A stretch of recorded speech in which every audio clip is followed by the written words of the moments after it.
Now here at Overdevest we've grown the Aruncus or Goatsbeards for several years, and we found them to have potential as garden plants, but the ones that we've been growing haven't quite, as far as we're concerned, made the grade. You see, our native Aruncus diacus is a nice plant. It's very hardy, it's reliable, deer don't eat it, looks a bit like a giant astilbe, but it's a kind of tall, coarse growing plant.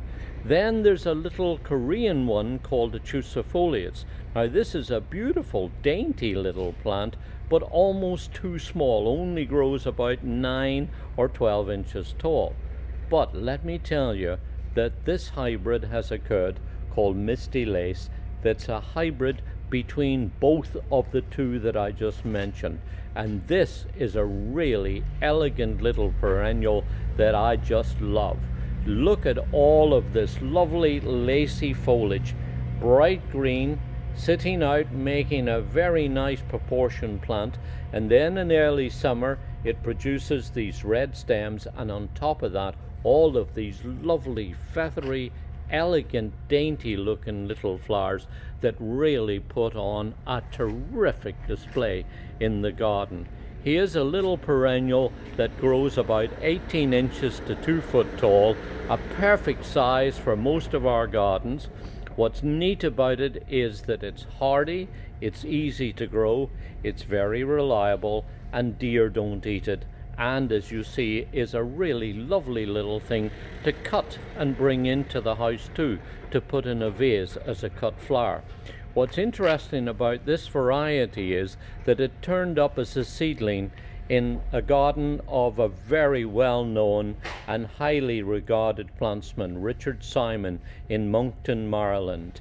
Richard is a retired president of Bluemont Nurseries, so I'm not at all surprised that a plant of this quality would decide to turn up there.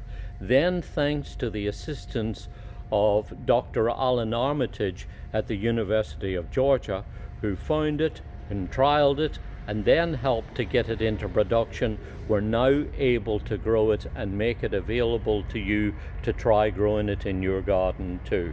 Just a very beautiful, elegant little perennial that I think you'll love to grow. Will grow preferably in a partially shaded site, though it will cope well with shady conditions too. You'll find in the shadier conditions that it'll grow well, but it's going to be a little bit taller and a bit more open. And if you're able to give it consistent moisture at its roots during the summertime, you'll find that it will grow in sunny conditions too.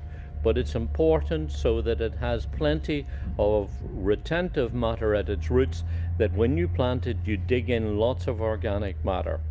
Would be a lovely little plant to put by the side of a water feature, a pool, a pond, a stream, a bog garden, something like that. Would also be a nice little item to pop into a container if you wanted to have something with all of this delicate looking foliage and flowers. And if you have a damp spot somewhere in the garden, this is going to be absolutely perfect. So it's very hardy, it's very elegant, really dainty, and just the perfect size for gardens. This is Aruncus Misty lace, a gorgeous form of the Goatsbeard.